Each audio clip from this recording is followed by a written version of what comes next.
ওকে, hello everyone, আসসালামু আলাইকুম। আশা করি সবাই ভালো আছো এবং সুস্থ আছো। সো আমরা ফেসবুকেও লাইভে আছি। সো দেখতে দেখতে আমরা চলতরিত অধ্যায়টা একদম খুব ভালো করে শেষ করছি। সো তোমাদের ডাউট সলভিং ক্লাসের জন্য তোমাদের ডাউট নিয়ে পোস্ট করেছিলাম, মাত্র 2-3 জন ডাউট দিছো। সো আশা করি এই অধ্যায়ের সব কিছু তোমাদের ক্লিয়ার। সো সবগুলা ক্লাস শেষে আমাকে একটু জানাও যে চলতরিত অধ্যায়টা তোমাদের কতটুকু ভালোভাবে শেষ হয়েছে, এটা একটু জানাও তো। আলহামদুলিল্লাহ আমি ভালো আছি। সো আজকে হচ্ছে আমরা বেশ কিছু অ্যাডভান্স টপিক পড়বো, তার সাথে তোমাদের যে ডাউটগুলো ফেসবুকের আমার পোস্টে দিয়েছিলা সেই ডাউটগুলোও সলভ করে দেবো। ওকে, বলো চলতরিত যে সুন্দর করে পড়ছো, তোমরা এখন যে কোনো সার্কিট সলভ করতে পারো না? আমাকে বলো তো, টেস্ট পেপার হোক, বোর্ডের হোক, অ্যাডমিশনের হোক, যে কোনো সার্কিট সলভ করতে পারো না? আশা করি পারো, রাইট? সো আজকের ক্লাসটা হচ্ছে তাদের জন্য যাদের অধ্যায়টা শেষ। অধ্যায় শেষ না হলে কিন্তু আজকের ক্লাসটা কোনোই দরকার নাই, মানে কোনো মানেই নেই আসলে। অধ্যায় শেষের পরেই আজকের ক্লাসটা, অধ্যায় শেষ না করে আজকের ক্লাসটা করা যাবে না যদি কেউ নতুন থেকে থাকো। শাহরিয়ার ওয়ালাইকুম সালাম। সো বলো তাসনিয়া, তুমি তো প্রত্যেকটা ক্লাস করছো। তারপর সুবাইতা, তুমি তো প্রত্যেকটা ক্লাস করছো। বলো যে একদম খুব সুন্দর করে শেষ হচ্ছে না চলতরিটা?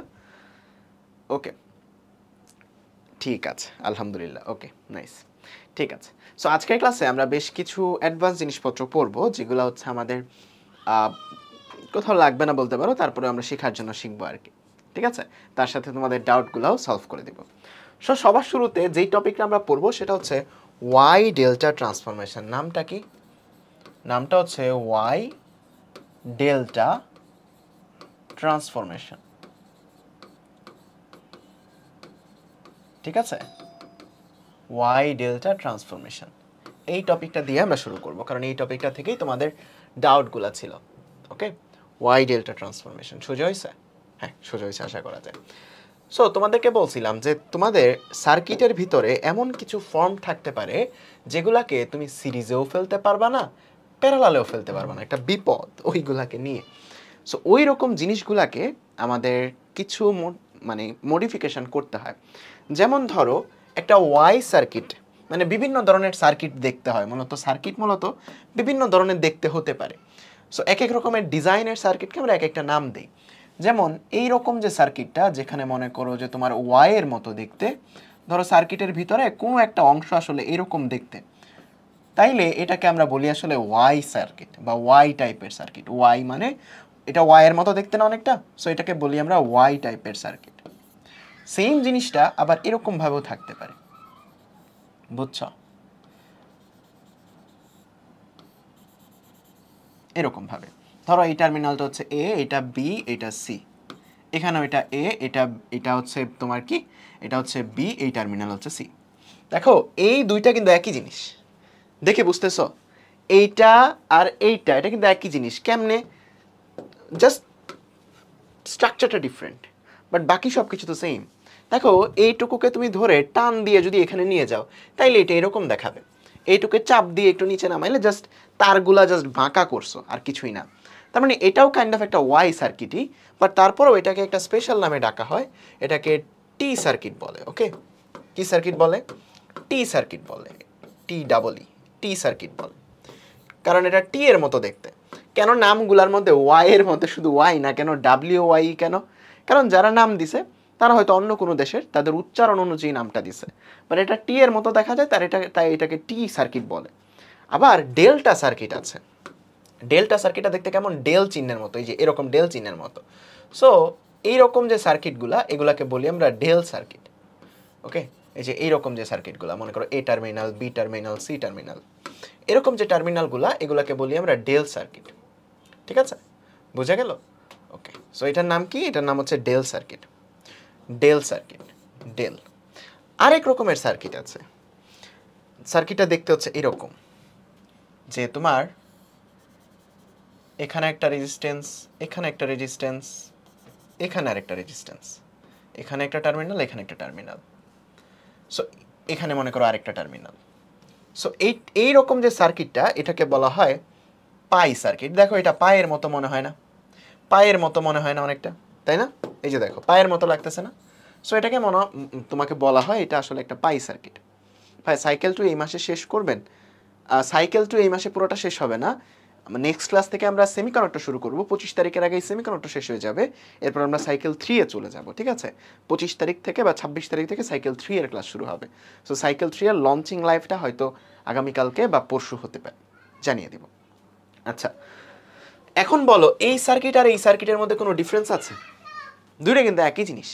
দেখো তোমরা হয়তো দেখতে পাচ্ছ না, এই যে এই সার্কিটটা আর এই ডেল সার্কিটের মধ্যে কোনো ডিফারেন্স আছে? কোনো ডিফারেন্স নাই। দেখো এটা যদি এ টার্মিনাল হয়, এটা যদি বি টার্মিনাল হয়, তাহলে এটা সি টার্মিনাল। দেখো দুইটা কিন্তু একই পয়েন্ট, তাই না? এই পয়েন্ট আর এই পয়েন্ট কিন্তু একই, টান দিয়ে জোড়া লাগায় দাও, ইন দ্যাট কেস তোমার এটা কিন্তু এই সার্কিট হয়ে যাবে, মানে ডেল সার্কিট হয়ে যাবে। হ্যাঁ, কারেন্ট পজিটিভ থেকে নেগেটিভে যায়। এই ডাউট সলভিং ক্লাসে এসে এই প্রশ্ন করলে হবে? তাহলে আগের সবগুলা ক্লাস করছো নাকি হঠাৎ করে এই ক্লাসে জয়েন করছো? লাস্টের ক্লাসে সেই জিনিসগুলো বললে হবে যে কারেন্ট পজিটিভ থেকে নেগেটিভে যায় নাকি নেগেটিভ থেকে পজিটিভে যায়? আমার তো মনে হয় আজকের ক্লাসে তুমি নতুন জয়েন করছো, ঠিক আছে? সো দেখো এই যে পাই সার্কিটটা, এটাও কিন্তু ডেল সার্কিটের মতো। এখন আমাদের একটা সার্কিটে বিভিন্ন সময় এরকম সিনারিও অ্যারাইজ হয়। ধরো আমি তোমাকে যদি একটা সার্কিট দিই, একজনের ডাউট, এরকম একটা ডাউট ছিল যে ধরো এখানে এরকম একটা সার্কিট, তারপর এখানে একটা ত্রিভুজ,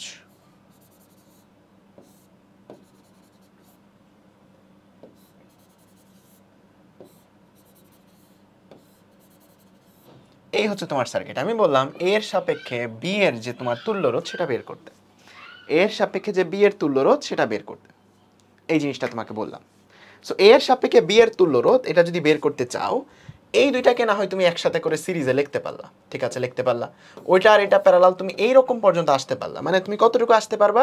তুমি ছোট করে করে এই স্ট্রাকচার পর্যন্ত আসতে পারবা, এরপর তুমি আর আগাইতে পারবা না। কেন? কারণ এই রোধ আর এই রোধ তারা প্যারালালে নাই, কারণ একই কমন পয়েন্টে এই পাশটা, বাট এই পাশটা একই কমন পয়েন্টে নাই। এই রোধ আর এই রোধ তারা কিন্তু একটা পাশ একই কমন পয়েন্টে, আর একটা পাশ কিন্তু একই কমন পয়েন্টে নাই। দ্যাট মিনস তুমি এই জায়গাতে কি পারতেছো না বলো তো? তুমি এই জায়গাতে এই সার্কিটটাকে আর সিরিজ বা প্যারালালে তুমি কনভার্ট করতে পারতেছো না। সো তখন আমাদের যেই কাজটা করতে হয়, এখানে ডেল্টা টু ওয়াই ট্রান্সফার করতে হয়। দেখো এটা ডেল্টার মতো দেখা যায় না? সো এটাকে আমাদের তখন ওয়াই কনভার্ট করতে হয়। সো ওয়াই যখন আমরা কনভার্ট করব, তখন আমরা আবার সিরিজ প্যারালালে অ্যাপ্লাই করতে পারবো, বা সিরিজ প্যারালাল জিনিসটা আনতে পারবো। বোঝা গেল জিনিসটা? তার মানে আমরা এইরকম যে সার্কিটগুলা, সেই সার্কিটগুলো সলভ করার ক্ষেত্রে আমাদের এই ডেল্টা থেকে ওয়াই কনভার্ট করতে হয়, বা ওয়াই রকম স্ট্রাকচারে কনভার্ট করতে হয়। আমি জাস্ট শুরুতে এই জিনিসটা দেখানোর এইটা মানে যে তোমার ডেল্টাটা শুধুমাত্র এরকম ত্রিভুজ আকারেই দেখাবে না, অনেক সময় সার্কিটে সেটা চতুর্ভুজের মতো থাকতে পারে। বাট তোমাকে বুঝতে হবে যে এটা আসলে ডেল্টা কিনা, বুঝছো? তোমাকে বুঝতে হবে যেটা আসলে ডেল্টা কিনা। সার্কিটে কিন্তু এরকমভাবে ডেল্টা সার্কিট, ডেল্টাটা থাকতে পারে। তখন তোমার বুঝে নিতে হবে যে এই একটা পয়েন্ট, এটা থেকে দুইটা রোধ, এই দুটোর মাঝে আরেকটা রোধ। তার মানে তখন বুঝতে হবে যেটা ডেল্টা সার্কিট, বুঝছো? এতটুকু ক্লিয়ার যে কোনটা ওয়াই সার্কিট আর কোনটা ডেল্টা সার্কিট? ওয়াই কি? একটা পয়েন্ট থেকে তিনটা লাইনে তিনটা বেরোবে। আর ডেল্টাটা কি? কাইন্ড অফ একটা ত্রিভুজের মতো ক্রিয়েট করবে, তিনটা বিন্দুর মাঝে তিনটা রোধ। দেখো একটা বিন্দু, দুইটা বিন্দু, তিনটা বিন্দু, তিনটা বিন্দুর মাঝে তিনটা রোধ। ওকে, সো ডেল্টা সার্কিটটা হচ্ছে তিনটা বিন্দুর ভিতরে তিনটা রোধ, আর ওয়াই সার্কিটটা হচ্ছে একটা বিন্দুর কেন্দ্র করে ওইখান থেকে তিনটা দিকে তিনটা রোধ বেরোবে। একটা বিন্দুকে কেন্দ্র করে ওইটা থেকে তিনটা দিকে তিনটা রোধ বেরোবে, এটাকে বলা হয় ওয়াই সার্কিট। সো এই ওয়াই ডেল্টা ট্রান্সফরমেশনের একটা সূত্র আছে। দেখো যদি এই রোধটা হয় মনে করো R1, এটা R2, এটা R3, জাস্ট একটা র্যান্ডম নাম দিচ্ছি, এবং এই ডেল্টার যে রোধগুলা সেটার আরেকটা নাম দেই মনে করো, সেটার নাম দেই মনে করো যে RA, RB, RC, RA, RB, RC, ঠিক আছে? তিনটা নাম দিচ্ছি। এখন আমাদের কাছে ধরো প্রশ্নে দেয়া থাকবে কোনটা, হয় এইটা দেয়া থাকবে, আমাদের এইটাই কনভার্ট করতে হবে। ম্যাক্সিমাম কেসে আমরা যেটা করি, ডেল্টা থেকে ওয়াই কনভার্ট করি, ওয়াই থেকে ডেল্টাটা আমাদের দরকার নেই, কারণ কমপ্লেক্স জিনিসটাকে সোজা বানাই হচ্ছে ওয়াই সার্কিট। দেখো এখানে যদি এই ওয়াইয়ের মতো থাকতো তাহলে কিন্তু তোমার জন্য সহজ হয়ে যেত।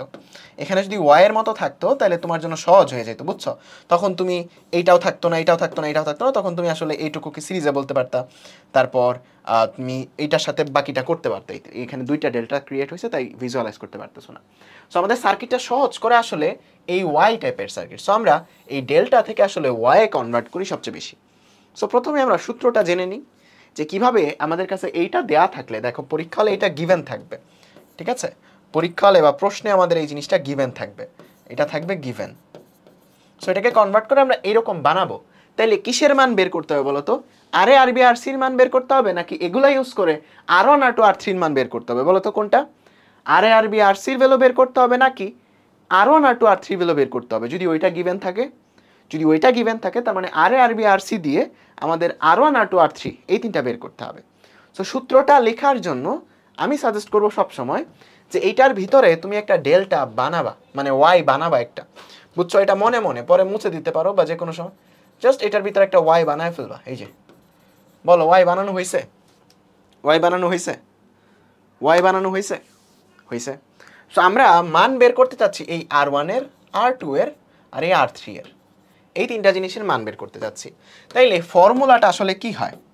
যখন আমি R1 বের করতে চাচ্ছি, যখন আমি R2 এর মান বের করতে চাচ্ছি, যখন আমি R3 এর মান বের করতে যাচ্ছি, আমার কাছে গিভেন আছে আরে আর বি আর সি, আরে আর বি আর সি এগুলো গিভেন আছে আমার কাছে। তাইলে সবগুলার নিচে আসলে সেম হবে কি? আরে আর বি আর সির যোগফল, আর বি প্লাস আর সির যোগফল, এটা হবে সবগুলার নিচে কমন, সেম। সূত্রগুলো খুব সহজ, সূত্রটা মনে রাখা খুব সহজ। নিচে সবগুলাতে আরে আর বি আর সির যোগফল। আর R1 যখন নির্ণয় করতেছো, খেয়াল করবা এইভাবে দেখো, R1 যখন নির্ণয় করতেছো, R1 এর প্রতিবেশী কারা বলো তো?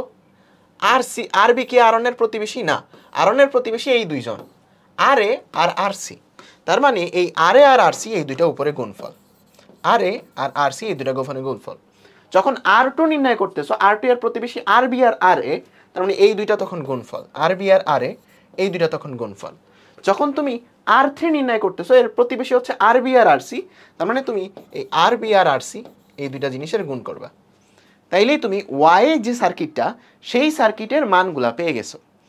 এখন তুমি তোমার সার্কিটটা থেকে ডেল্টাটা মুছে সেখানে ওয়াইটা দিয়ে রিপ্লেস করতে পারো। আমি একটা এক্সাম্পল দিয়ে তোমাদের এটা বুঝাচ্ছি, ওকে? মনোযোগ দিয়ে দেখো। মনে করো যে এখানে আমি একটা সার্কিট আঁকলাম, ঠিক আগে যে সার্কিটটা আঁকছি সেই সার্কিটটাই মনে করো আঁকলাম। বলো এটা কি একটা হুইস্টন ব্রিজ হইছে নাকি হয় নাই বলো তো? হুইস্টন ব্রিজের মতো স্ট্রাকচার হইছে নাকি হয় নাই? হইছে। হুইস্টন ব্রিজের মতো স্ট্রাকচার হইছে নাকি হয় নাই? হইছে। এখন এই জায়গাতে যদি এইরকম দিতাম, মনে করো এটা 15 দিলাম, এটা 5 দিলাম, এটা 15 দিলাম, এটা 45 দিলাম, তাইলে তুল্যরোধ বের করা তোমাদের জন্য ডাল ভাত না? যে তুল্যরোধটা কত, এখানে যদি আমি 50 দিই, তুল্যরোধটা কত তোমাদের কাছে ডাল ভাত। কারণ কি? কারণ হুইস্টন ব্রিজ অনুপাতগুলো সমান থাকলে মধ্যেরটা খেলা থেকে বাদ। তার মানে এখানে দেখো, এটার 3 গুণ এটা, এটার 3 গুণ, মানে মধ্যেরটা খেলা থেকে বাদ। বের করে ফেলা এইভাবে যে এখানে 5 আর এখানে 15, এখানে 45 আর এখানে 15, তার মানে তখন তুমি এভাবে বের করে ফেলতা। ঠিক আছে? বুঝছো সবাই? এতটুকু বুঝছো যে যদি ইকুইভ্যালেন্ট হয়ে যাইতো, মানে তোমার সাম্যাবস্থায় থাকতো হুইস্টন ব্রিজটা বা এরকম সার্কিটটা, তখন তুমি ইজিলি করে ফেলতে পারতা। বাট যদি এখানে রোধের মানগুলো আমি এইভাবে দিই, ধরো এখানে দিলাম, আমরা ইজি নাম্বার দিই, হ্যাঁ? আচ্ছা সেভ করি, না হলে হঠাৎ ডিলিট করে গেলে মনে অনেক কষ্ট পাবো।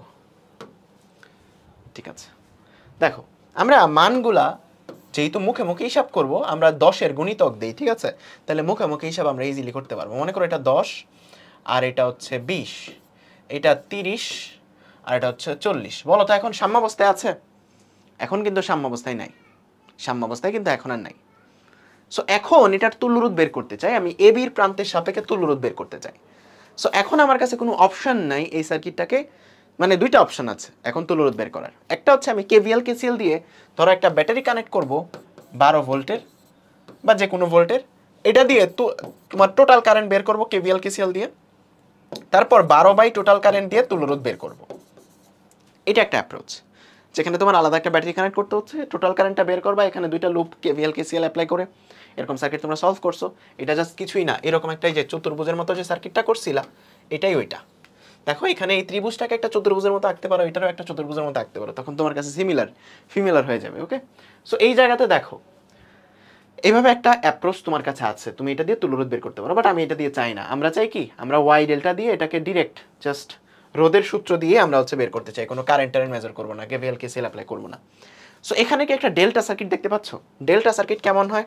ডেল্টা সার্কিট হয় তোমার 3টা কর্নার থাকে, 3টা কর্নারের মধ্যে 3টা রোধ, না তুমি এদেরকে সিরিজে ফেলতে পারো, না তুমি এদেরকে প্যারালালে ফেলতে পারো। ঠিক আছে? হ্যাঁ, নিজে থেকে ব্যাটারি এড করবা। যখন তুমি আই বের করতে চাও আর তুল্যরোধ ওই করতে চাও, নিজের ইচ্ছা মতো একটা ব্যাটারি বের করবা। সেই ব্যাটারির জন্য কারেন্টটা বের করবা কেভিএল কেসিএল দিয়ে, সেই ব্যাটারিকে টোটাল কারেন্ট দিয়ে ভাগ করবা, তুল্যটা পেয়ে যাবা। এখন তুমি এই জায়গাতে ওয়াই ডেল্টা দিয়ে করতে চাচ্ছ। এখন ওয়াই ডেল্টা দিয়ে যদি করতে চাও, এখানে দুইটা ডেল্টা সার্কিট আছে, দেখো একটা ডেল্টা দুইটা ডেল্টা। এখন তোমাকে দুইবার ওয়াই ডেল্টা অ্যাপ্লাই করতে হবে না, একটা যে কোনো ডেল্টা ভাঙলেই এখানে দুইটাই ভেঙে যাবে। মানে কারণ এইটা তো কমন দুইজনের মাঝে, তুমি যখন একটা ডেল্টা ভাঙবা এই ডেল্টা স্ট্রাকচারটা, তখন সার্কিটটা ইজি হয়ে যাবে, সিম্পলিফাই হয়ে যাবে। সো আমরা কি করব, এটাকে ওয়াইয়ে কনভার্ট করব। কিসে কনভার্ট করতে চাই? ওয়াইয়ে কনভার্ট করবা। স্টেপগুলো দেখো, তোমার কাছে এই সার্কিটটা ছিল, এই সার্কিটটা ছিল, তুমি কি করবা, এটার ভিতরে মনে মনে একটা ওয়াই আঁকবা। এই যে দেখো আমি একটা মনে মনে ওয়াই আঁকতেছি, বুঝছো? একটা ডেল্টার মাঝে মনে মনে ওয়াই আঁকতেছি। এটা মনে করো R1, এটা মনে করো R2, এটা মনে করো R3। তাহলে সূত্র থেকে আমি কি পাবো, আমার R1 এর ভ্যালুটা হয়ে যাবে নিচে তিনটার যোগফল। তার মানে তিনটা কত, 20 আর 10 এ 30, 30 আর 50 80, তাই না? তার মানে 80 নিচে, আর উপরে কত, এই R1 এর দুইজন প্রতিবেশী, তার মানে 10 × 20, তার মানে 10 × 20 হয়ে যাবে 200। তার মানে 80/200 হয়ে যাবে হচ্ছে 20/8, 20/8। এটা হয়ে যাচ্ছে তোমার R1। সেম ভাবে R2 ফর্মুলাটা কত হবে বলো, নিচে তো 80, তিনটা যোগফল, উপরে কত হবে বলো R2টার জন্য, উপরে কত হবে সবাই আমাকে বলো, R2টার জন্য উপরে কত হবে সবাই? 500, তাই না? R2 প্রতিবেশী দুইজন 50 আর 10, তার মানে উপরে হবে 500, তার মানে এখানে হচ্ছে 50/8, তাই না? সেম ভাবে R3 জন্য কত হবে, R3 জন্য হবে উপরে R3 দুইজন 20 আর 50, তার মানে 1000/80, তার মানে 100/8, এত ওহম। তার মানে তুমি R1 R2 R3 পেয়ে গেছো। এখন তুমি চাইলে এই অরিজিনাল যে রোধগুলো আছে সেগুলো মুছে দিতে পারো, জাস্ট এই R1 R2 R3 কে রেখে। তাইলে আমরা এখন কি করব, সার্কিটটাকে সহজ করব। সহজ করার জন্য আমরা এই ওয়াই ডেল্টা অ্যাপ্লাই করে ফেলছি, R1 R2 R3 ভ্যালু বের করে ফেলছি। এখন অরিজিনালগুলো মুছে দিব, অরিজিনাল লাইনগুলো মুছে দেব। দেখো অরিজিনাল লাইনগুলো আমি মুছে দিচ্ছি, বুঝা গেল? তাইলে এখন আমাকে দেখে বলো যে সার্কিটটা সহজ হয়ে গেছে না? এখন দেখো এই R3 আর 40 এরা কিন্তু সিরিজে আছে, R2 আর 30 এরা কিন্তু সিরিজে আছে, তাই না? দেখা যায় এই যে R2 আর 30 এরা সিরিজে আছে, আবার R3 আর 40 এরা সিরিজে আছে, এরা দুইজন আবার প্যারালালে আছে, সবটার সাথে R1 সিরিজে আছে। এখন কিন্তু সিম্পলিফাই হয়ে গেছে, কারণ এই সার্কিটটা দেখতে হবে এরকম, একটু সুন্দর করে আমরা আঁকি যে এ থেকে একটা R1 মানের রোধ, R1টা কত, 20/8। তারপর এখান থেকে দুইটা লাইন গেছে, একটা হচ্ছে R2 মানের রোধ, R2টা কত, 50/8, আরেকটা হচ্ছে 30। এখান থেকে দুইটা লাইন গেছে, একটা হচ্ছে R3 100/8, আরেকটা হচ্ছে 40। তারা আবার একসাথে হয়ে বি বিন্দুতে চলে গেছে। এখন এটার তুল্যরোধ বের করা তো বাচ্চাদের জিনিস, তাই না? বলো তো, বাচ্চাদের জিনিস না? বলো তো, পারবা না সবাই? পারবা, ঠিক আছে। সো এখন তাইলে তোমাদের একজনের যে ডাউটটা দিছিল সেই ডাউটটা আমি একটু করে দেখাই। সো ফেসবুকে আমি একটু যাচ্ছি, দাঁড়াও। তোমাদের ডাউটের যে পোস্টটা ছিল সেই পোস্টের কমেন্টে একজন একটা প্রশ্ন দিছিল, সেটা হচ্ছে মনি মানসুরা, এরকম একটা প্রবলেম দিয়েছিল, আমি তোমাদের এঁকে দেখাই। সো এখানে একটা আছে, একটা ব্যাটারি আছে, বললো এই দিক দিয়ে 3 এম্পিয়ার কারেন্ট প্রবাহিত হচ্ছে, কত, 3 এম্পিয়ার। সার্কিটটা হচ্ছে এইরকম যে তোমার এখানে একটা রোধ, এখানে আরেকটা রোধ, তারপর এখানে একটা রোধ, এখানে আরেকটা রোধ, ঠিক আছে? তারপর এখানে একটা রোধ, এখানে আরেকটা রোধ। সার্কিটটা এতটুকু থাকলে ঠিক ছিল, বাট না, আরও পেঁচাইছে। তারা ভিতরে আবার টানছে, লাইন টানছে, এখানে একটা রোধ, তারপর এখানে একটা রোধ, তারপর এখানে একটা রোধ। তুমি সার্কিট দেখেই বুঝতে পারতেছো যে এই জায়গাতে ডেল্টা অনেকগুলা, তাসনিয়া দিছে, ঠিক আছে? এই জায়গাতে ডেল্টা অনেকগুলা। এখানে বলছে প্রত্যেকটা রোধের মান 30, প্রত্যেকটা রোধের মান কত, 30। সো আমরা জাস্ট আর ই লিখে দিচ্ছি, হ্যাঁ, প্রত্যেকটার মান আর, প্রত্যেকটার মান আর, প্রত্যেকটার মান আর, প্রত্যেকটার মান আর আর আর আর আর, ঠিক আছে? এখন সার্কিটটাকে তুল্যরোধ বের করতে হবে আমাদের, ই এর ভ্যালু বের করতে হবে, ই এর ভ্যালু ফাইন্ড আউট করতে হবে। সো আগে তুল্যরোধ বের করো। সো তুল্যরোধ বের করার জন্য আমরা আগে একটু ছোট করতে পারি। কেমনে? দেখো এই আর আর এই আর সিরিজে আছে না, বলো এরা দুইজন সিরিজে আছে না, এরা দুইজন সিরিজে আছে না, আছে আছে। তার মানে এরা দুইজনকে তুমি একটা লিখতে পারো। একটা লিখলে কত হয়ে যাবে বলো তো? 2r হয়ে যাবে না? আর আর আর 2r হয়ে যাবে, আর আর আর 2r হয়ে যাবে, তাই না? এখানে হয়ে যাবে 2r। 2r আর আর এরা আবার প্যারালালে আছে, তার মানে একটা আরেকটার দ্বিগুণ, তার মানে বড়টার কি n+1, তার মানে বড়টা ডিভাইডেড বাই 3। তার মানে তোমার এই জায়গাতে আলটিমেটলি টোটাল যে রোধটা হবে সেটা হবে 2r/3। বুঝছো? 2r/3 বুঝা গেছে এতটুকু? ওকে, এখন বাকিটুকুর মধ্যে কোনো সিরিজ বা প্যারালাল অ্যাপ্লাই করতে পারতেছো না। দেখো এই দিক দিয়ে গেলে এই লাইন আর এই লাইন বলতে পারতেছো না তারা প্যারালাল, কারণ এই পাশটা এক পাশে যুক্ত না। আবার এই লাইন বলতে পারতেছো প্যারালাল। সো তোমার কাছে অনলি অপশন ইজ ও এই ডেল্টাটাকে ওয়াই এ কনভার্ট করা। সো ওয়াই এ তুমি চাইলে শুরুতে এইটাকেও ওয়াই এ কনভার্ট করতে পারো, তুমি চাইলে এটাকেও করতে পারো, তুমি চাইলে এটাকেও করতে পারো। সো যে কোনো এক সাইডে করাটাই উত্তম, কারণ তুমি জানো না তোমার কয়টা ডেল্টা ভাঙা লাগবে। সো তুমি একটা কাজ করো, এখানে তুমি যেটা ইচ্ছা সেটাকে আগে ভাঙো। ধরো আমি এইটাকে আগে ভাঙবো, এই যে এইটাকে আগে ভাঙবো, এই ডেল্টাটাকে আগে ভাঙতে চাচ্ছি। সো আমি ভিতরে মনে মনে একটা ওয়াই বানাবো। এই যে দেখো মনে মনে আমি একটা ওয়াই বানাইছি। এটা হচ্ছে আমার R1, এটা হচ্ছে আমার R2, এটা হচ্ছে আমার R3। বুঝা গেল? এখন আমার একটা জিনিস দেখো, আমার তিন পাশেই তিনটা রোধ আসলে সমান, তিন পাশে তিনটা রোধ আসলে সমান। তাইলে এই R1 এর মান কত হবে? R1 এর মান কত হবে? R1 এর মান হবে উপরে দুইটার গুণফল মানে R ইন্টু R, নিচে তিনটার যোগফল তার মানে 3R। তার মানে আলটিমেটলি কত আসবে এই জায়গাতে? তোমার R² আর আর কাটা, তার মানে R/3। সেম ভাবে R2 কত আসবে? R/3, দ্যাট ইজ 10, কারণ R এর মান তো 30। R2 আসবে 10, R3 ও আসবে 10। বোঝা গেল? বোঝা গেল জিনিসটা? ওকে, ঠিক আছে। তাইলে এখন তুমি সার্কিটটাকে একটু সহজ করো, একটু সোজা করো, একটু সোজা করে আঁকো। আবার একটু সোজা করে আঁকো। দেখো তোমার কাছে একটা ব্যাটারি ছিল 3 এম্পিয়ার, এখানে একটা রেজিস্ট্যান্স ছিল আর, এখানে আরেকটা রেজিস্ট্যান্স ছিল আর, এর মধ্যবর্তী জায়গাতে আরেকটা রেজিস্ট্যান্স ছিল আর। কোনো প্যারা নেই। এখন এই তিনটা তো চলে যাবে, তিনটার পরিবর্তে এই জায়গাতে যে জিনিসটা আসবে তোমার একটা রোধ আসবে, সেটা হচ্ছে 10। দেখো এই রোধটা আমি লিখলাম। তারপর একটা লাইন যাবে কোন দিকে? একটা লাইন যাবে এটার দিকে, এখানেও 10। আরেকটা লাইন যাবে এটার দিকে, এখানেও 10, তাই না? এখন এই বিন্দু থেকে আরেকটা রোধ আছে হলো, সেটা হচ্ছে 2R/3। 2R/3, 2R/3 এটা মানে কি? 2 দিয়ে গুণ করলে 60, 60কে 3 দিয়ে ভাগ করলে 20 কাইন্ড অফ, তাই না? তার মানে এটা কাইন্ড অফ 20 ওহম। আর বাকিগুলা কত? বাকি আরগুলো হচ্ছে 30। বাকি আরগুলা কত? এগুলো হচ্ছে 30, তাই না? 30 30 30। এখন বলো তো, অনেকটা সিম্পলিফাই হয়ে গেছে না? অনেকটা সিম্পলিফাই হয়েছে। তার মানে এই 10 আর 20 এটাকে একসাথে কত লিখতে পারবা? 10 আর 20 এটাকে একসাথে তুমি লিখতে পারবা, এটা হচ্ছে একটা 30। এখন আবার আরেকটা ওয়াই ডেল্টা অ্যাপ্লাই করতে হবে, আরেকবার অ্যাপ্লাই করতে হবে। দেখো এখনো তুমি সিরিজ আর প্যারালালে নিতে পারতেছো না। সো আরেকবার ওয়াই ডেল্টা তুমি চাইলে উপরের টুকুতে অথবা নিচের টুকুতে অ্যাপ্লাই করতে পারবা। সো এখানেও একটা স্মার্ট ডিসিশন আছে। তুমি যদি নিচের টুকুতে অ্যাপ্লাই করো, তিনটা আলাদা আলাদা ক্যালকুলেট করতে হবে, কারণ তিন পাশের রোধ সমান না। উপরেরটার মধ্যে অ্যাপ্লাই করলে তুমি আসলে জানোই যে তিন পাশে 30 থাকলে আসলে R/3 হয়ে যাচ্ছে, মানে 10 10 10। তার মানে এখানে একটা 10, এখানে একটা 10, এখানে একটা 10। সো 10 আর 30 40, 10 আর 10 20, 20-এর দ্বিগুণ হচ্ছে 40। তার মানে বড়টা ডিভাইডেড বাই 3, তার মানে 40/3, 40/3 এর সাথে 10 যোগ 10 যোগ, তার মানে 20 + 40/3, এটাই তোমার উত্তর। ঠিক আছে? বুঝতে পারছো? বাকিটাও করতে পারবা? তার মানে তোমার তুল্য রোধটা হচ্ছে এই জায়গাতে 20 প্লাস হচ্ছে 40/3, এটা হচ্ছে তোমার তুল্য রোধ। ওকে, সো আলটিমেটলি এটা কত আসে?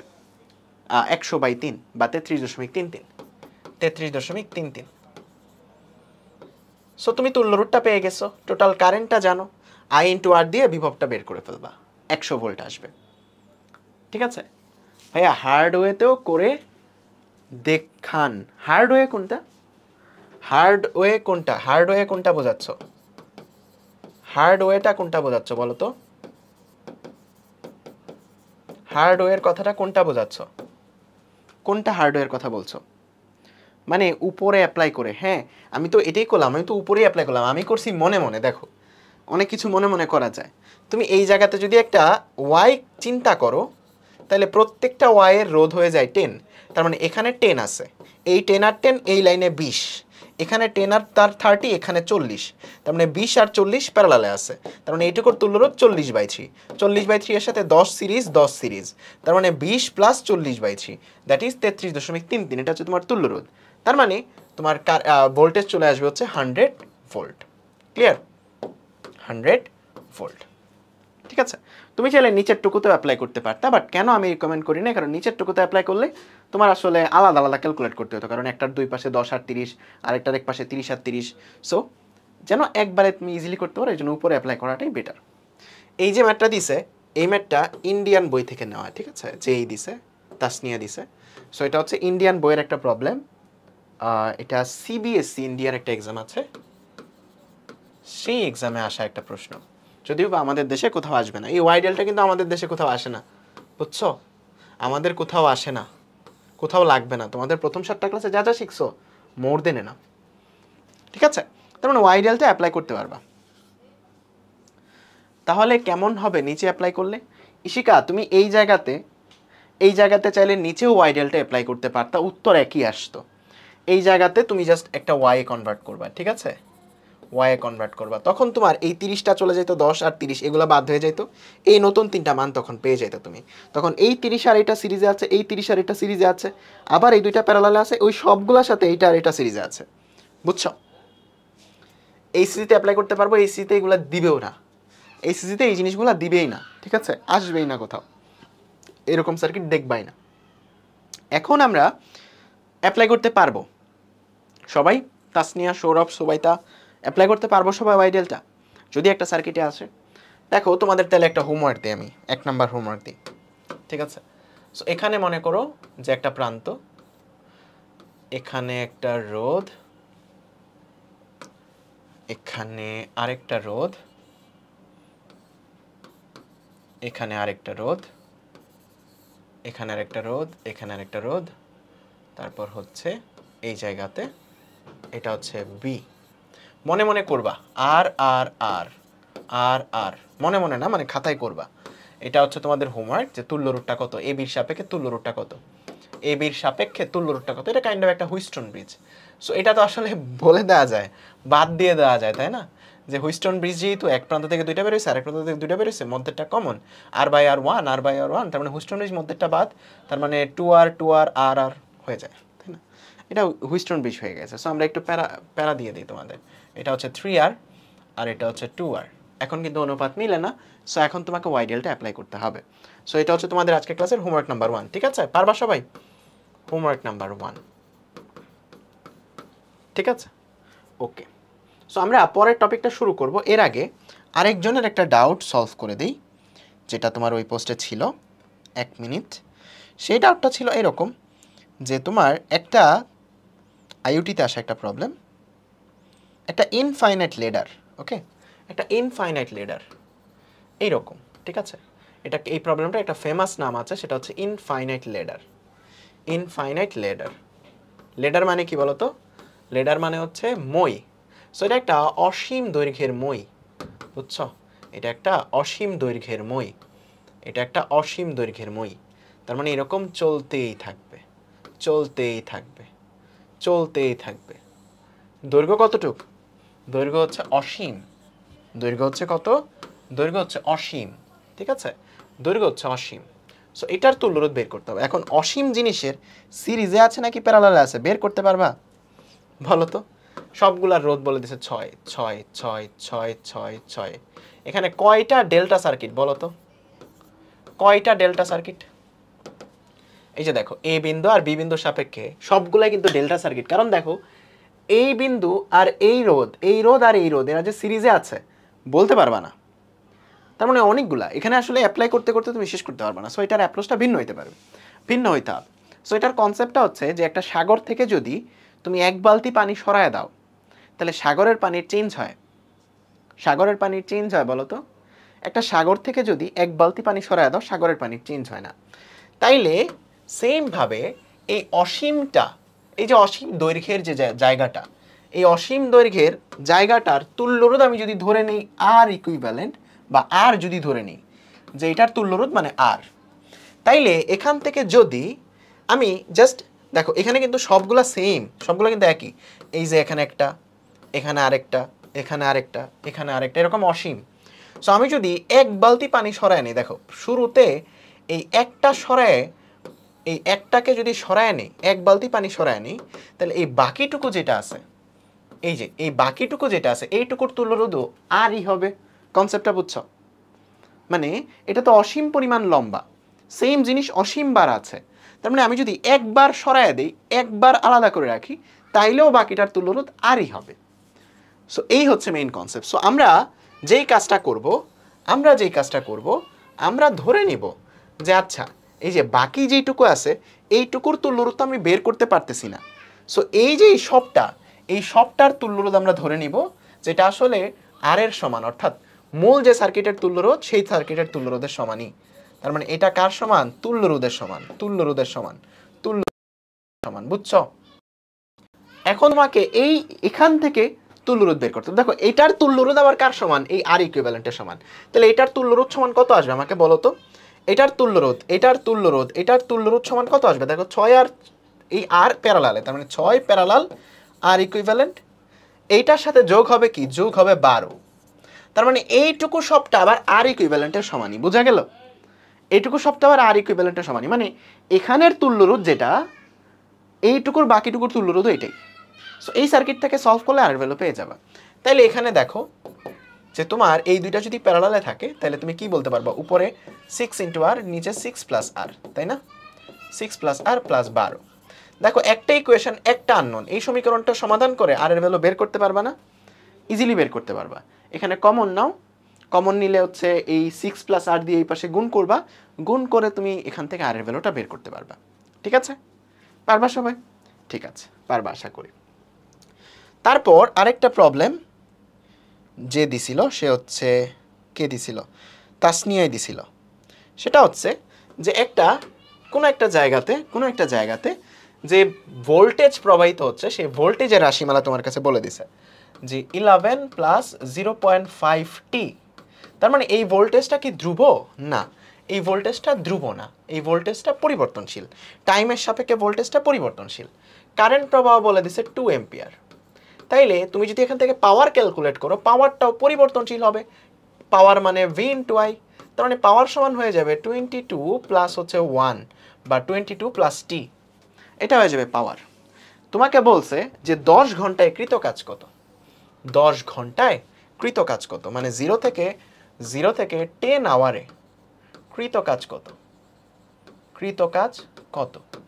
তাইলে এমন কি করা যাবে বলো তো, যে আমরা কি করলাম, আমরা পাওয়ারের সাথে টাইম গুণ দিলে আমরা জানি কৃত কাজ পাই, তাই না? তাইলে আমরা একটা কাজ করি, এখানে পি এর ভ্যালুর মধ্যে টি এর জায়গায় 10 বসায় দেই আর টি রে 10 দিয়ে গুণ দেই। বলো তো এটা করলে হবে? কনসেপ্ট তোমাকে কি বলে? টি এর জায়গায় 10 বসাইছি আর 10 দিয়ে গুণ করতেছি। এটা করলে হবে না, কারণ পাওয়ারটা যেটা আছে এটা তো আর ধ্রুবক না, এটা তো 0 সেকেন্ডে যতটুকু ছিল 10 ঘন্টা সময়ে ততটুকু না। পাওয়ারটা এই জায়গাতে ভ্যারি করে, এক সময় পাওয়ার এক একটা। সো তুমি ডিরেক্টলি এই ফর্মুলা অ্যাপ্লাই করতে পারবা না। সো এরকম কেসে আমরা কি করি, আমরা একটা ছোট্ট অংশের জন্য বের করে নিই। দেখো জিনিসটা খুবই সিম্পল। তোমাদের কাজ শক্তি ক্ষমতা আমি পড়াইলে হয়তো পড়াইতাম এই জিনিসটা এইভাবে, কারণ এই জিনিসগুলো শুরুতে কাজ শক্তি ক্ষমতাতেই আসে। দেখো আমি বললাম এইদিকে একটা পরিবর্তনশীল বল আছে, F = 2t + 1। এটা একটা পরিবর্তনশীল বল, রাইট? পরিবর্তনশীল বলে বস্তুটাকে ধাক্কা দিচ্ছি। তাইলে t = 0 সময়ে বস্তুটার উপর বল কত? 1 নিউটন, তাই না? t = 5 সেকেন্ডে বস্তুর উপর বল কত? 5 × 10 = 11 নিউটন। আমি যে তোমাকে জিজ্ঞেস করলাম এই 0 থেকে 5 সেকেন্ডের মধ্যে কৃত কাজ কত, তুমি বলতা বলটা পরিবর্তনশীল, তার মানে কৃত কাজটাও এই জায়গাতে কি? কৃত কাজটা এখানে আমাদের ডিরেক্টলি F * দূরত্ব এটা দিয়ে করতে পারবা। F * দূরত্ব, এটা t না বলে আমি s বলি, ধরো, তাহলে আরো ইজিলি বুঝবা। বুঝছো? s = 5 আর এই ফাংশনটা হচ্ছে 2s + 1, তার মানে এটা একটা পরিবর্তনশীল বল। তাহলে তুমি কি এই জায়গাতে W = Fs বলতা, যে আমরা ফোর্সকে কি দিয়ে গুণ করব? 5 দিয়ে গুণ করব, তাইলে হইতো না। সো এগুলার কনসেপ্টটা কি দেখো, এই জিনিসটা আমরা কখন লিখতে পারি, কনসেপ্টটা মেইন ইম্পর্টেন্ট এই জায়গাতে। এই জিনিসটা কখন লিখতে পারি মনে আছে, এই ফর্মুলাটা কার জন্য, ধ্রুব বলের জন্য, তাই না? বলটা যদি ধ্রুব হয় তাহলে বলের সাথে সরণটা গুণ করলে কৃতকাজ পাই, তাই না? ধ্রুব বলের জন্য এটা লিখতে পারতাম। তাহলে আমরা পরিবর্তনশীল বলের জন্য যদি লিখতে চাই কেমনে লিখতাম, মানে কনসেপ্টটা কি ছিল, কনসেপ্টটা ছিল এটা যে তুমি মনে করো তুমি বাসা থেকে 1 লাখ টাকা নিয়ে বেরোইছো, কোচিং সেন্টারে যাইতে যাইতে মোহাম্মদপুর দিয়ে যাইতে যেতে সবটা চিন্তা হয়ে যায়, ঠিক আছে? তার মানে 1 কিলোমিটার রাস্তা তুমি বাসা থেকে পার হবা, থেকে 1 লাখ টাকা নিয়ে বেরোইছো, সামনে গেলে তোমার টাকাটা জিরো হয়ে যায়, তাহলে তোমার টাকাটা পরিবর্তনশীল। এখন আমি তোমাকে বললাম এই যে এটুক জায়গা যদি নাও, এই এটুক জায়গার মধ্যে তোমার টাকার পরিবর্তন কত, দেখো পুরো 1 কিলোমিটার রাস্তা জুড়ে তোমার টাকার পরিবর্তন হয় 1 লাখ, তাহলে এটুক জায়গা জুড়ে বড় জোর কয়েক পয়সা, তাই না? তার মানে এই এটুক জায়গার জন্য আমরা কি এই তোমার টাকার পরিবর্তনটাকে ধ্রুব বলতে পারবো, পারবো না? পারবো।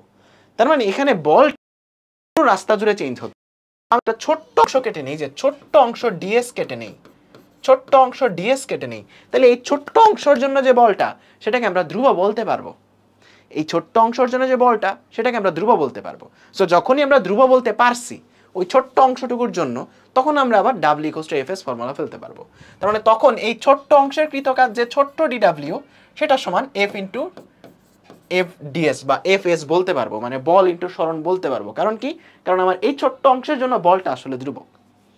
পরবর্তীতে আমরা জিনিসটাকে ইন্টিগ্রেশন করে সলভ করি, মানে তার মানে তো বড় টোটাল কাজটা বের করতে হবে, মানে সবগুলা ছোট ছোট অংশ যোগ করতে হবে। সো এই কাজটা করি আমরা ইন্টিগ্রেশনের মাধ্যমে। সো এটাকে তখন আমরা ইন্টিগ্রেশন করি, বুঝছো? এটা হচ্ছে মূল কনসেপ্ট। এখন তোমার পাওয়ারটা এই জায়গাতে পরিবর্তনশীল, সেম ভাবে তুমি আসলে সবটা একসাথে গুণ করতে পারবা না, কারণ পাওয়ারটা পরিবর্তনশীল। সো আমরা কি করব, একটা ছোট্ট সময় ডিটি ধরে নিব, ছোট্ট একটু সময়, একটু ছোট্ট সময় তো পাওয়ার বেশি চেঞ্জ হয় নাই, কত আর চেঞ্জ হবে, কিছু অল্প একটু। তার মানে ওই ছোট্ট অংশের জন্য পাওয়ারটা কাইন্ড অফ ধ্রুবকই। সো পাওয়ারটা যদি ধ্রুবক হয়, ও ছোট্ট অংশের জন্য কৃত কাজটা হয়ে যাবে পি ইন্টু ডিটি। তখন আমরা আসলে W equals to PT formula লিখতে পারবো যখন ছোট্ট অংশের জন্য জিনিসটা কনসিডার করতেছি। এখন জাস্ট ইন্টিগ্রেশন করতে হবে, বুঝছো সবাই? বাম পাশে আসবে টোটাল ওয়ার্ডটা, টিএল লিমিট 0 থেকে 10 আওয়ার। সো আওয়ারটাকে অবশ্যই সেকেন্ডে বসাইতে হবে কারণ এসআই ইউনিট, রাইট? সো তুমি সেকেন্ডে নিয়ে নাও 3600, এখানে হচ্ছে তোমার 22 প্লাস টি এত ডিটি। সো এই ইন্টিগ্রেশনটা করা তোমাদের জন্য ডাল ভাত। পারবা সবাই? পারবা না? পারবা এভরিওয়ান? ঠিক আছে, ওকে, নাইস। এখন আমরা যেই কনসেপ্টটা পড়বো সেই কনসেপ্টটা হচ্ছে সিমেট্রি। কনসেপ্টটা খুবই পাওয়ারফুল এবং খুবই মজার, যদিও বা এগুলা থেকে আমাদের কিছু দরকার নাই, আসবে না কিছু, বুঝছো? আমাদের কিছু যায় আসে না, কিছুই আসবে না। আচ্ছা, সো সিমেট্রি জিনিসটা অনেকটা মজার। দেখো আমি যদি তোমাকে একটা সার্কিট দেই, যে এখানে এ একটা টার্মিনাল, এখানে একটা রোধ আছে, এখানে একটা রোধ গেল, এখানে আরেকটা রোধ গেল, তারপর যেই কাজটা করলাম, এখানে আরেকটা রোধ গেল, এখানে আরেকটা রোধ আসলো, এখানে আরেকটা রোধ গেল, এখানে আরেকটা রোধ আসলো, এখানে আরেকটা রোধ গেল, এখানে আরেকটা রোধ আসলো, এখানে আরেকটা রোধ গেল, তুমি চলে আসলা বি বিন্দুতে। আমি বললাম সবগুলাই আর মানের রোধ, বুঝছো? সবগুলাই কি মানের রোধ? সবগুলাই আর মানের রোধ, খেয়াল করবা, সবগুলাই আর মানের রোধ। আমি বললাম এটার তুল্য রোধটা কত। তুমি এখন যেই নলেজ জানো, এই নলেজ দিয়ে এটার তুল্য রোধ তুমি বের করতে পারবা। বলো তো কি অ্যাপ্লাই করতে হবে এই জায়গাতে তোমার নলেজ দিয়ে এটা সলভ করার জন্য? ওয়াইকে ডেল্টাকে ওয়াইয়ে কনভার্ট করতে হবে, তাই না? কারণ আমরা এই জায়গাতে ডেল্টা সার্কিট পেয়ে গেছি, এই জায়গাতে আমাদের ঝামেলা হচ্ছে, সিরিজ প্যারালাল বলতে পারতেছি না।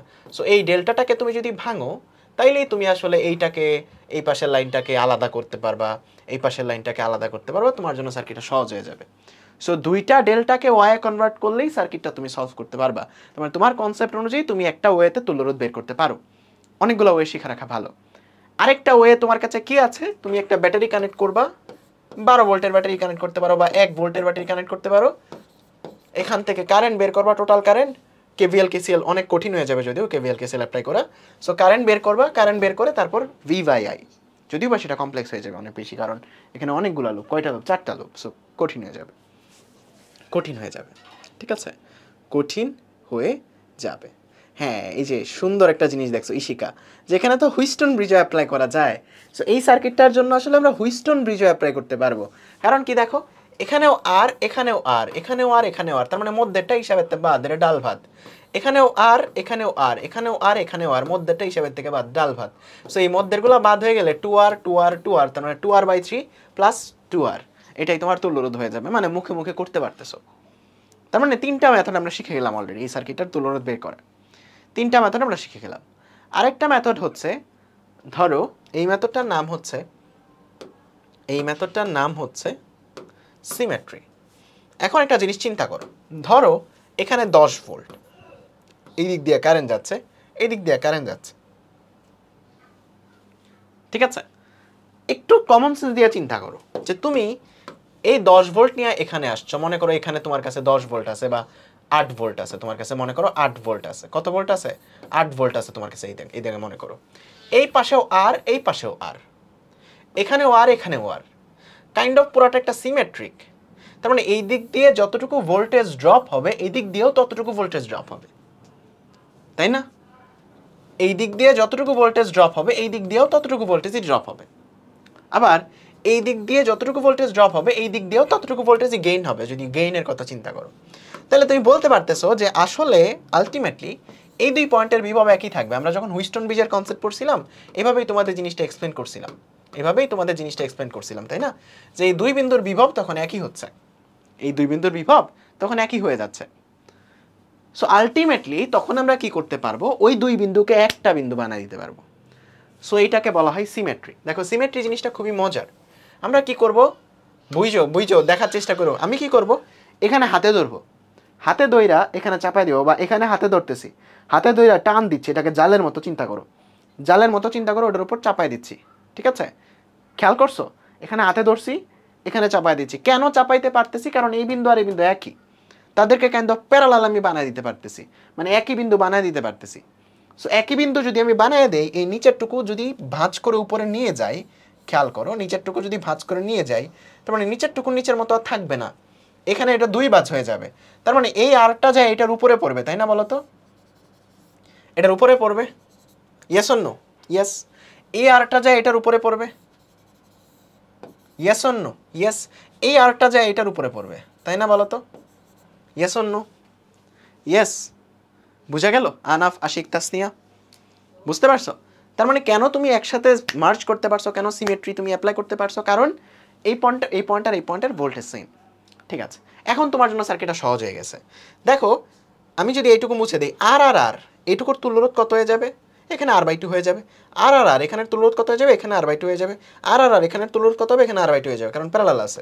তাহলে আলটিমেটলি তুমি এখানে যে জিনিসটা পাবা, যে এখানে হয়ে যাবে এটুকু হয়ে যাবে r/2, এখানে হয়ে যাবে r/2, এখানে হয়ে যাবে r/2। এখন তোমার সার্কিটটা আগের থেকে আরো সহজ হয়ে গেছে। তুমি চাইলে এখানে হুইস্টন তো অ্যাপ্লাই করতে পারতেছো, হুইস্টন দিয়ে সলভ করে ফেলতে পারো, অথবা তুমি এখানে একটা ডেল্টা এখন ভাঙলেই সার্কিট সলভ হয়ে যাচ্ছে। বুঝা গেল জিনিসটা? বুঝতে পারছো সবাই? বুঝতে পারছো ভাই ব্রাদার? বুঝতে পারছো? ঠিক আছে, বুঝতে পারছো। এই জিনিসটা আমাদের তাসনিয়া বলছে আর একটু। দেখো তাসনিয়া, তুমি এখানে ধরো, ইমাজিন করো এগুলা তো এগুলার মতো বসে আছে, সমস্যা নাই। তুমি এখানে ধরে ভাঁজ করো, ফোল্ড করো, কাগজের মতো ফোল্ড করো।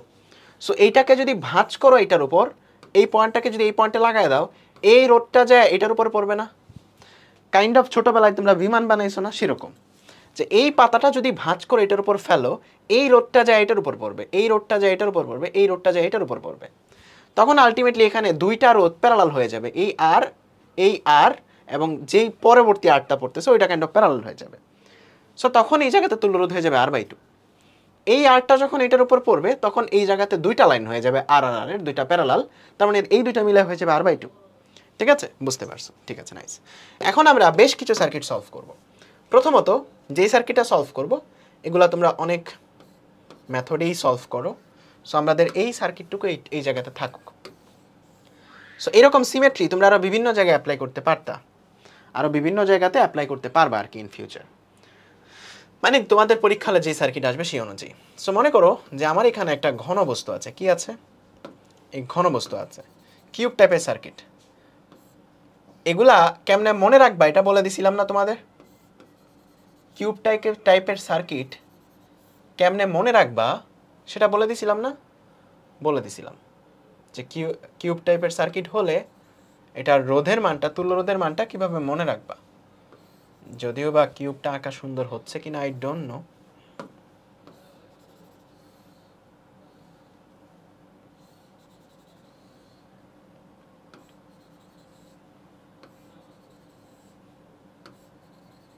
বোঝা যায় যে এটা যে কিউব? বোঝা যায়? বোঝা যায় যেটা একটা কিউব, ঘনবস্তুর মতো। ঠিক আছে? সো এই ঘনবস্তুর 3টা জায়গাতে তুমি তুল্যরোধ বের করতে পারো। বলেছিলাম যে ঘনবস্তুর 3টা জায়গাতে তুমি তুল্যরোধ বের করতে পারো। কোথায় কোথায়? একটা হচ্ছে বডি ডায়াগোনাল। কি বলছিলাম? বডি ডায়াগোনাল, ফেস ডায়াগোনাল, আর একটা হচ্ছে এজ ডায়াগোনাল। যে এই দুই প্রান্তের সাপেক্ষে তুল্যরোধ বের করতে পারো, অথবা এই দুই প্রান্তের সাপেক্ষে তুল্যরোধ বের করতে পারো, অথবা এই দুই প্রান্তের সাপেক্ষে তুল্যরোধ বের করতে পারো। ঠিক আছে? সো একসাথে আমি লিখে দিয়েছিলাম। সো শুরুতে কি? শুরুতে লিখেছিলাম এইটা যে তোমার এজ ডায়াগোনাল, তারপরে ফেস ডায়াগোনাল, তারপর বডি ডায়াগোনাল। সো যেটা এজ ডায়াগোনাল এটার উত্তর কত ছিল? 1 2। ফেসেরটার উত্তর কত ছিল? ফেসেরটার উত্তর কত ছিল? 1 2 3 4। আর বডিটা যেটা বডি ডায়াগোনাল সেটার উত্তর ছিল হচ্ছে 5 6 আর 7 হচ্ছে এই জায়গাতে। মনে আছে? সো আনসারগুলো মনে আছে সবার। এখন এটা আসলে তুল্যরোধ বের করব কেমনে আমরা? তুল্যরোধ বের করব কেমনে আমরা? যদি সবগুলা রোধ এই জায়গাতে আর হয়, মনে করো সবগুলা আর মানের, কি মানের? আর মানের।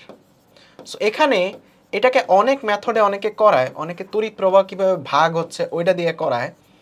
সো সবচেয়ে সহজ মেথড হইল এখানে ফোল্ডিং মেথড, যেটা তোমার জন্য লাইফ সেভ করবে। একটু চিন্তা করো, যখন আমি একটা করে দিব বাকি দুইটা তোমরা করবা, বা দুইটা করে দিব বাকি দুইটা তোমরা করবা। আমি যদি ফেস ডায়াগোনালের সাপেক্ষে তুল্যরোধ বের করতে চাই এবির সাপেক্ষে, খেয়াল করে দেখবা আমি কি করতে চাচ্ছি? এবির সাপেক্ষে তুল্যরোধ বের করতে চাচ্ছি। তাইলে একটু চিন্তা করো, একটু চিন্তা করো, খেয়াল করে বলবা আমাকে। এখানে যদি 10 ভোল্ট হয়, এই দিক দিয়ে আর এর মধ্যে যতটুকু ড্রপ হবে এই আর এর মধ্যেও ততটুকু ড্রপ হবে, কারণ সার্কিটটা সিমেট্রিক। সার্কিটটা সিমেট্রিক, যে কারণে এই দিক দিয়ে যতটুকু কারেন্ট যাবে এই দিক দিয়েও ততটুকু কারেন্টই যাবে, কারণ এই দিক দিয়েও আর মানের রোধ, এই দিক দিয়েও আর মানের রোধ। সার্কিটটা সিমেট্রিক। তাইলে বুঝতে পারতেছো যে এখানে যতটুকু ভোল্টেজ ড্রপ হবে এই বিন্দুতে, এখানেও ততটুকু ভোল্টেজ ড্রপ হবে এই বিন্দুতে। তার মানে আমি কি বলতে পারবো যে এই দুইটা বিন্দুর বিভব আসলে একই থাকবে, তাই না বলো তো? এই দুইটা বিন্দুর বিভব আসলে একই থাকবে, ইয়েস অর নো? বলতে পারতেছি। এখন যদি আবার ভোল্টেজ গেইনের কথা চিন্তা করো, তাহলে দেখো এই বি প্রান্ত, এটা তো নেগেটিভ প্রান্তে মনে করো যুক্ত করছো ব্যাটারি, এইখানে যতটুকু গেইন হচ্ছে এখানেও কিন্তু আর মানের রোধ, এখানেও ততটুকু গেইন হচ্ছে। সো আলটিমেটলি তোমার এই বিন্দু আর এই বিন্দু, দুইটা বিন্দু একই বিন্দু। আবার আবার কিন্তু এই তোমার এই সবুজ আর নীল এরা কিন্তু আবার এক বিন্দু না। সবুজ আর নীল এরা কিন্তু এক বিন্দু না। সবুজ আর নীল এরা কিন্তু এক বিন্দু না। দেখো এখান থেকে ভোল্টেজ গেইন হয়েছে, এখান থেকে ভোল্টেজ গেইন হয়েছে, এখানেও যতটুকু গেইন হয়েছে এখানেও ততটুকু গেইন হয়েছে, কারণ এই দুই পয়েন্টের বিভব একই।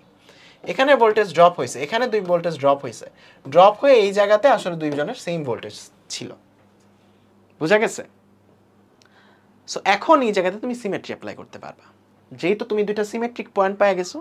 এখন চাপ দাও জিনিসটাকে, এই যে এমনে ধরে এই দুইটা পয়েন্টকে চাপ দিয়ে এটার উপর বসাও, এই দুইটা পয়েন্টকে চাপ দিয়ে এটার উপর বসাও। বসাইলে যেটার মতো দেখা যাবে সেটা হচ্ছে একটা ল্যাপটপের মতো, যে একটা পৃষ্ঠ আছে, একটা পৃষ্ঠ আছে আর একটা দেয়াল আছে, একটা ল্যাপটপের মতো দেখা যাবে জিনিসটা। ইমাজিন করতে পারছো? তোমার কাছে একটা ঘনবস্তু আছে, মনে করো এখানে একটা ঘনবস্তু আছে, যদিও ওজন, এটার ভিতরে তোমাদের ডিকোডারের টি শার্ট আছে। সো মনে করো এটা হচ্ছে তোমার ঘনবস্তুটা। এখন আমি কি বললাম? আমি বললাম এই বিন্দুর বিভব আর এই বিন্দুর বিভব সমান, আবার এই বিন্দুর বিভব এবং এই নিচের বিন্দুর বিভব সমান। এখন আমি যদি এখানে ধরে চাপ দেই, দাঁড়াও দাঁড়াও দাঁড়াও দাঁড়াও, মজার একটা জিনিস পাইছি, বুঝছো?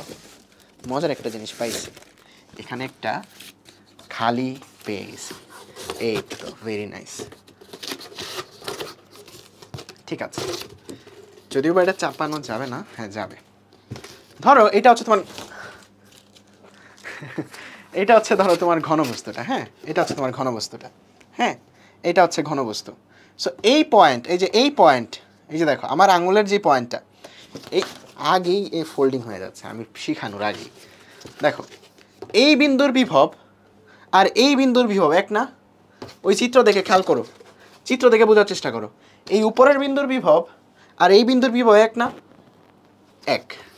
আবার এই বিন্দুর বিভব, এই বিন্দুটার বিভব আর এই নিচের এই বিন্দুটার বিভব এক না? চিত্রটা দেখে দেখো এক। সো আমি এটাকে এখন কি করব, এই দুই বিন্দুকে মানে এই বিন্দুকে এই বিন্দুর সাথে মিলাবো এবং এই বিন্দুকে এই বিন্দুর সাথে মিলাবো। তাহলে দেখো ফোল্ডটা কেমনে করি, এই যে দেখো এই বিন্দুটাকে ওই কর্নারের বিন্দুর সাথে মিলাবো। সো আমার এটাকে ফোল্ড করতে হবে, চাপ দিতে হবে। সো আমি এখানে চাপ দিয়ে মিলায় ফেলবো। সো মিলায় ফেললে আমি যেটা পাচ্ছি, আমি এরকম একটা জিনিস পাচ্ছি, বুঝছো? তার মানে আমার কাছে শুধু এই নিচের তলটা থাকতেছে এবং এইখানে একটা সাইড থাকতেছে, ঠিক আছে? সো এইরকম যদি হয় তাইলে আলটিমেটলি তোমার সার্কিটটা দেখতে কেমন হবে আমি সেটা আঁকাই। সো আমার নিচের টুকুর মতো কোনো প্যারা নাই থাকতেছে, তাই না? এখানে এ ছিল, এখানে বি ছিল, এখানে আর ছিল, এখানে একটা রোধ ছিল, এখানে একটা রোধ ছিল। এখন এই সাইডগুলো থাকবে না, আমি যখন চাপ দিছি জাস্ট ওই পিছনের সাইডটা পড়ে থাকবে, জাস্ট পিছনের সাইডটা পড়ে থাকবে, এই যে এটা জাস্ট পিছনের সাইডটা পড়ে থাকবে, বুঝছো? এইটুকু পড়ে থাকবে, ক্লিয়ার? এইটুকু পড়ে থাকবে। এখন রোধের মানগুলা কেমন হবে একটু খেয়াল করো। রোধের মানগুলা এই রোধের উপর কেউ কি পড়ছে? কেউ পড়ে নাই। দেখো এই রোধের উপর কেউ পড়ে নাই, কিন্তু এই রোধের উপর এই যে এই রোধটা যেটা ছিল এটার উপর কিন্তু এসে এই রোধটা পড়ছে যখন তুমি চাপটা দিছো। তার মানে এই রোধটা আর এই রোধটা তখন তারা প্যারালাল হয়ে গেছে। দেখো দুইটা বিন্দু যখন একই করছো, এই রোধটা আর এই রোধটা কিন্তু তখন প্যারালাল হয়ে গেছে। সো আর আর প্যারালাল তারা হয়ে যাবে হচ্ছে r/2, কারণ দুইটা আর এই জায়গাতে সুপারপোজ হয়েছে, একটার উপর আরেকটা পড়ছে। সেম ভাবে দেখো এই আর এর উপর এই আরটা পড়ছে, তার মানে এই দুইটা আর সুপারপোজ হয়েছে, তার মানে r/2। এই আর এর উপর এসে কেউ পড়ছে? হ্যাঁ পড়ছে তো, এই যে এই আর আইসা এই আর এর উপর পড়ছে। তার মানে এই আর আইসা যদি এই আর এর উপর পড়ে তাইলে এখানেও হয়ে যাবে r/2। এই আর আইসা এই আর এর উপর পড়ছে, তার মানে এখানেও হয়ে যাবে r/2। এই আর আইসা এই আর এর উপর পড়ছে, তার মানে এখানেও হয়ে যাবে r/2। এই উপরেরটার উপর কেউ এসে পড়ে নেই, তার মানে এটা আলাদা আছে। বুঝা গেল? এখন এই সার্কিটটা এই দুই প্রান্তের সাপেক্ষে তুলরোধ বের করা বাচ্চাদের জিনিস। দেখো এখানে r/2, এখানে r আর এখানে r/2, তিনটা একসাথে কত হয়ে যাবে? তিনটা একসাথে হয়ে যাবে 2r, সিরিজে আছে। তিনটা একসাথে কত হয়ে যাবে? 2r। 2r আর r/2 তারা প্যারালাল আছে, 2r আর r/2 প্যারালাল আছে, তার মানে r/2 এর 4 গুণ হচ্ছে 2, তার মানে বড়টার ডিভাইডেড বাই 5, তার মানে 2r/5 এইটুকুর সবটার তুলরোধ হয়ে যাবে 2r/5, বুঝছো? 2r/5 হয়ে যাবে। So 2r/5 plus r/2 plus r/2 এটুকু করো কত আসে দেখো, r/2 প্লাস r/2 হয়ে যায় r, আর 2r/5 আছে 7r/5 হয়ে যায়। 7r/5 আর r প্যারালালে আছে, 7r/5 7r/5 7r/5 7r/5 parallel হচ্ছে r এর সাথে। তাহলে তুল্যরোধ কত? উপরে দুটার গুণফল, আমি কিন্তু মনে মনে করে ফেলছি, বুঝছো? আর নিচে দুটার যোগফল, নিচে যোগফল করলে কত আসবে? 12r/5। তার মানে আলটিমেটলি তুমি যদি কাটাকাটি করো 7/12r যেটা আমরা বের করছিলাম সেটাই আসছে। পারছো? মানে এইটুকুর পরে বাকিটা তুমি মনে মনেই করতে পারো, তোমাদের যে যতটুকু স্কিল আমি শিখাইছি, যে r/2 তিনটা সিরিজে আছে, তার মানে r/2 যোগ করলে r আর আর 2r, 2r আর r/2 প্যারালালে আছে, তার মানে r/2 এর 4 গুণ হচ্ছে 2r। তার মানে 4 গুণ যেহেতু আমরা পড়ছি হচ্ছে বড়টা ডিভাইড বাই n+1, তার মানে 2r/4+1 মানে 2r/5, 2r/5 হচ্ছে এই জায়গাতে। সো 2r/5 এর সাথে r/2 আর r/2 সিরিজে আছে, তার মানে r/2 আর r/2 হচ্ছে r, 2r/5 এটার সাথে যদি এটা যোগ করো 2r r যোগ করো তাহলে উপরে হয়ে যায় 7r/5, এটার সাথে r প্যারালাল থাকলে বুঝে গেছো জিনিসটা, রাইট? তার মানে তোমার তুল্যরোধ কত আসে? খুবই সহজ, তুল্যরোধ চলে আসে হচ্ছে 7/12r। ঠিক আছে, সুন্দর। এখন পরেরটা, এখন মনে করো আমরা এই বডি ডায়াগোনাল করব বা তোমার ফেজ ডায়াগোনাল করব, বা তুমি যে কোনোটা চাইলে করতে পারবা। এইটা মনে করো ফেজ ডায়াগোনাল। এখন চিন্তা করো তো কোন পয়েন্টগুলো সিমেট্রিক হবে। দেখো এই এ থেকে এই আর বের হচ্ছে, মানে এই যে পয়েন্টটা এ থেকে এই আর বের হচ্ছে না, এখানে কি সিমেট্রিক হবে? দাঁড়াও তো, বুঝে নেই। এখানে আর বের হচ্ছে, এখানে আর বের হচ্ছে, আবার ওইখানেও আর বের হচ্ছে। এইটা না, এটা সিমেট্রি দিয়ে করা যাবে না, এটা সিমেট্রি দিয়ে করা যাবে না। আমাদের যে বডি ডায়াগোনালটা আছে ওইটা সিমেট্রি দিয়ে করা যাবে। কারণ এই জায়গাতে কেন সিমেট্রি অ্যাপ্লাই করা যাবে না সেটা দেখো, যে এই জায়গাতে একটা ব্যাপার হয়ে যাচ্ছে যে এই বিন্দুর বিভব, এই বিন্দু আর এই বিন্দু তিনটা আসলে একই হয়ে যাচ্ছে, বুঝছো? সো আমরা এইটার সমান এইটা, এটার সমান এইটা বলতে কি পারি? হ্যাঁ, এটার সমান এটা বলতে পারি। সো অ্যাপ্লাই করা যাবে, করা যাবে না যে তা না। দেখো একটা জিনিস, কখন অ্যাপ্লাই করা যাবে কখন অ্যাপ্লাই করা যাবে না তুমি নিজেই বুঝতে পারবা। দেখো এখানে মনে করো তুমি মনে মনে ধরে নাও যে 5 ড্রপ হচ্ছে, ঠিক আছে? 5 ড্রপ হচ্ছে, এই যে এখানে যত, এখানেও 5 ড্রপ হচ্ছে, এখানেও তত। তাহলে এই দুই বিন্দু আসলে একই, এই দুই বিন্দু আসলে একই, এই দুই বিন্দু, এই যে পিঙ্ক দুই বিন্দু আসলে একই। আবার একটু চিন্তা করো, এখানে 5 ড্রপ হচ্ছে, এখানেও মনে করো 5 ড্রপ হচ্ছে, তার মানে এটা একটা বিন্দু। এখানে 5 ড্রপ হচ্ছে, এখানেও 5 ড্রপ হচ্ছে, তার মানে এটা আরেকটা বিন্দু। তার মানে এদের দুইজন কিন্তু আবার সিমেট্রিক হয়ে গেছে, এরা দুইজন আবার সিমেট্রিক হয়ে গেছে। এই দিক দিয়েও তুমি যাও দেখো যে একই পাচ্ছ, এই দিক দিয়ে তুমি যাও দেখো যে একই পাচ্ছ। তার মানে এখন তুমি এটা এইভাবে চাপ দিবা জিনিসটাকে, ওকে? এখন তুমি জিনিসটাকে এইভাবে চাপ দিবা। দেখো একটা সার্কিট তোমার কাছে এরকম আছে, যেই সার্কিটের এই বিন্দু আর এই পাশের বিন্দুটা এরা কিন্তু একই পয়েন্ট, এই বিন্দু আর এই নিচের এই বিন্দুটা এরা একই পয়েন্ট। সো তুমি এখন কি করবা, এটাকে এইভাবে চাপ দিবা, এটাকে এইভাবে চাপ দিবা। সো চাপ দিলে অনেকটা বইয়ের মতো হয়ে যাবে, তাই না? যে বই খুললে যেরকম দেখা যায় ওই বইয়ের মতো হয়ে যাবে। সো এইটা চাপ দিলে যেরকম দেখা যাবে যে তোমার যে এখানে হচ্ছে এ বিন্দুটা, এখানে আর, এই আর এর মতো পড়ে থাকুক। সো এখানে আরেকটা আর ছিল, এরকম হয়ে যাবে না বলো তো? এরকম হয়ে যাবে, একটা বইয়ের মতো হয়ে যাবে, একটা বইয়ের মতো হয়ে যাবে, বুঝছো?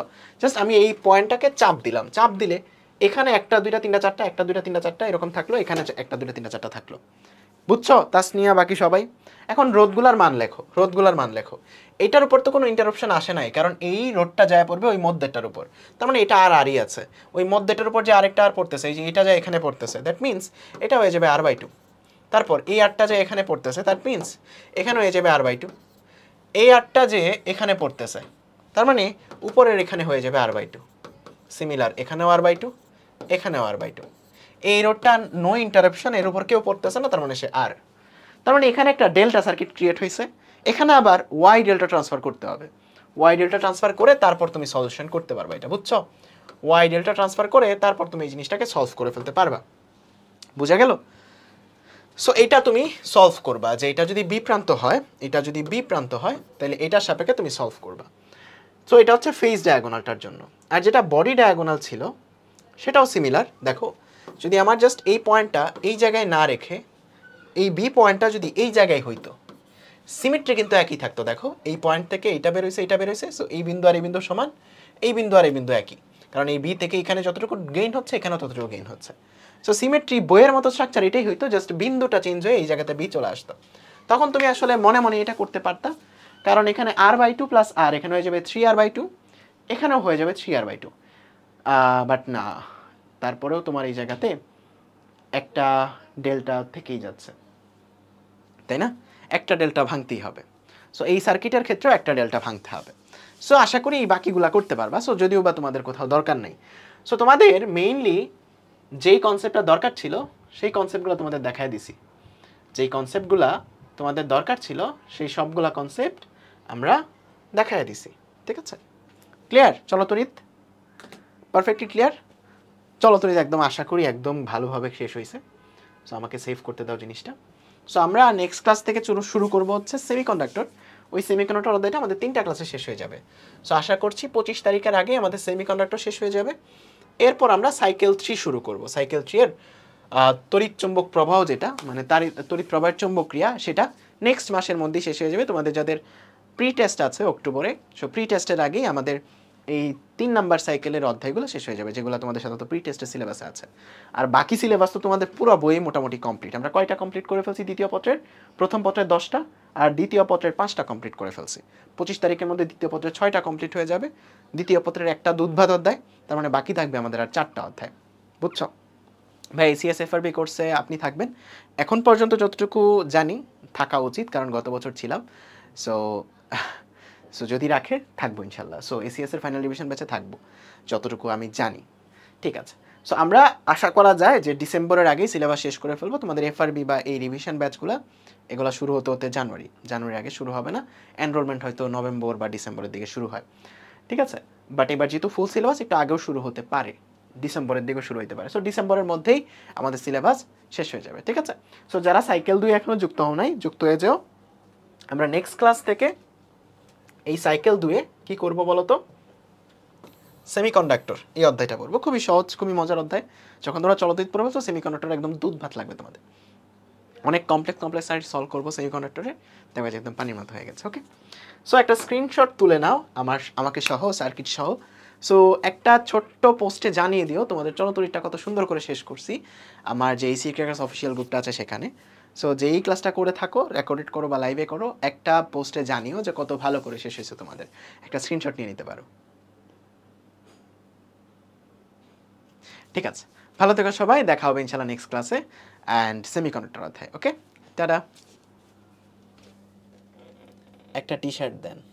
ঠিক আছে, ধন্যবাদ আশিক, দিয়ে দিলাম, নিয়ে যাও।